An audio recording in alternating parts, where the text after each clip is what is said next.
Tabe, Berimba Kareba. Semoga Anda selalu dalam keadaan sehat dan tetap bersemangat. Saatnya Anda menyimak berita Sulawesi Tengah hari ini. Bersama saya, Angil Risma. Sejumlah berita menarik dan aktual telah kami siapkan untuk Anda. Berikut 3 berita utama hari ini.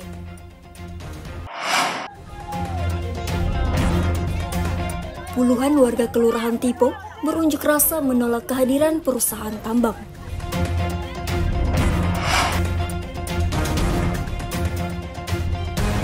Polresta Palu menangkap komplotan pencuri yang meresahkan warga.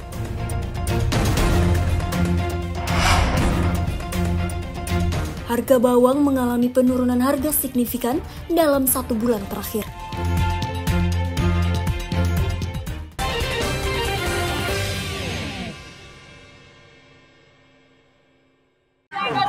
Kita tunggu dulu Korwil. Puluhan warga Kelurahan Tipo, Kecamatan Ulujadi, Kota Palu berunjuk rasa Selasa pagi. Mereka menolak kehadiran 2 perusahaan tambang galian C yang akan beroperasi di dekat permukiman warga. Mereka khawatir aktivitas tambang nantinya merusak lingkungan. Dengan berjalan kaki sembari membawa spanduk bertuliskan penolakan tambang, warga mendatangi kantor Kecamatan Ulujadi Palu. Unjuk rasa dilakukan menuntut pemerintah mencabut izin usaha pertambangan. Unjuk rasa warga Kelurahan Tipo diterima Camat Ulujadi Amsar di depan kantor Kecamatan Ulujadi. Mediasi pun dilakukan antar perwakilan warga bersama Camat Ulujadi. Masyarakat Kelurahan Tipo menolak dengan tegas aktivitas pertambangan galian C. Mereka tak ingin keberadaan tambang memicu kerusakan lingkungan, seperti banjir, erosi, tanah longsor, hingga pencemaran air bersih.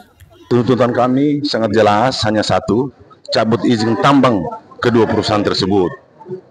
Karena itu sangat fatal, berdampak buruk bagi Kelurahan Tipo.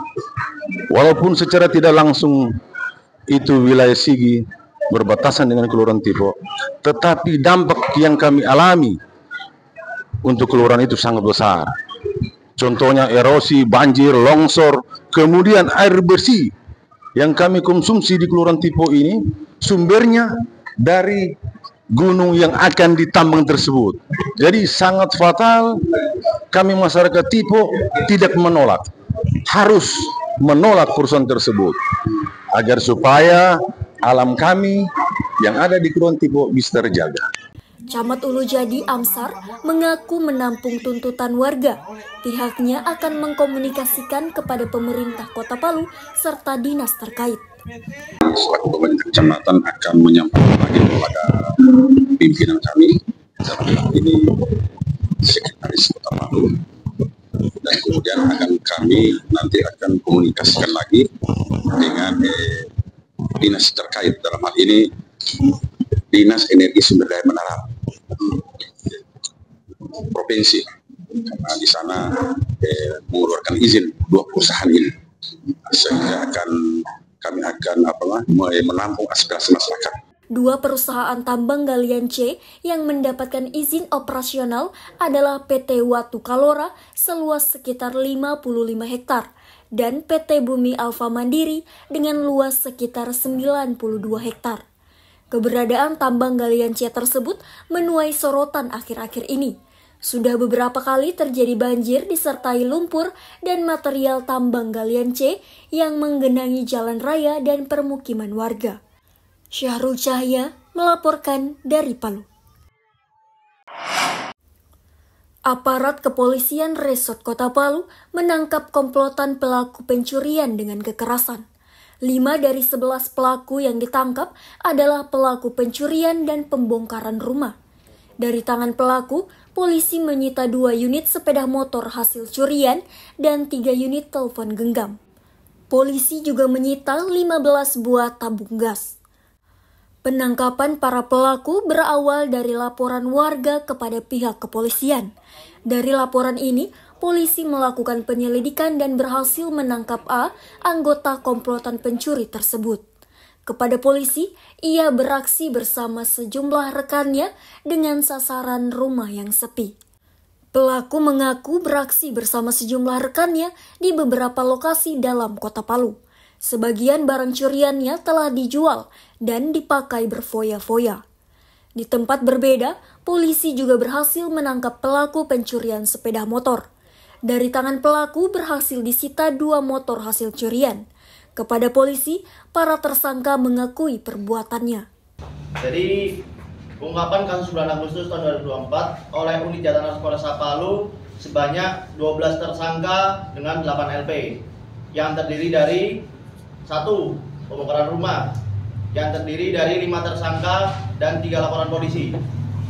Yang kedua, curanmor. Kita ungkap 1 tersangka dengan 1 laporan polisi. 3. Pencurian. Ini spesifiknya adalah pencurian HP. Adalah 1 tersangka dengan 1 LP. Kemudian pencurian dengan kerasan. 3 tersangka dengan 1 LP. Yang keempat, kepemilikan sajam, yaitu 1 tersangka dengan 1 LP. Para tersangka kini mendekam di sel tahanan Mapolresta Palu untuk diproses lebih lanjut. Julianus K. melaporkan dari Palu. Pelanggaran lalu lintas di kalangan pelajar Kota Palu cukup tinggi. Selain tidak mematuhi rambu-rambu lalu lintas, kebanyakan pelajar tidak mengenakan helm pengaman dan surat izin mengemudi kendaraan. Menyikapi kondisi tersebut, polisi wanita Polda Sulawesi Tengah melaksanakan kegiatan Police Goes to School di salah satu sekolah menengah atas Kota Palu. Lebih 200-an pelajar dan guru pendamping dengan antusias mengikuti materi tentang etika berlalu lintas. Personil Polwan menekankan para pelajar untuk patuh dalam berlalu lintas. Selain berlalu lintas, ratusan pelajar juga mendapatkan materi tentang cara bermedia sosial yang aman dan bijak, kenakalan remaja, serta dampak bullying dan pencegahannya. Kami memberikan materi berupa tertibnya berlalu lintas, kemudian bahaya dalam bullying, juga dalam beretika bermedsos. Kami harapkan sebagai generasi penerus pada murid-murid siswa-siswi di sekolah BK, kami harapkan mereka dapat menjadi penerus yang profesional, juga dapat membantu pertumbuhan ekonomi yang inklusif dan berkelanjutan menuju Indonesia Emas 2045. Kegiatan Police Goes to School ini diharapkan dapat mempererat hubungan antara Polri dan pelajar sebagai generasi penerus serta meningkatkan kesadaran dan pengetahuan siswa mengenai pentingnya keselamatan dan etika berlalu lintas serta tanggung jawab sosial. Syahrul Cahya melaporkan dari Palu.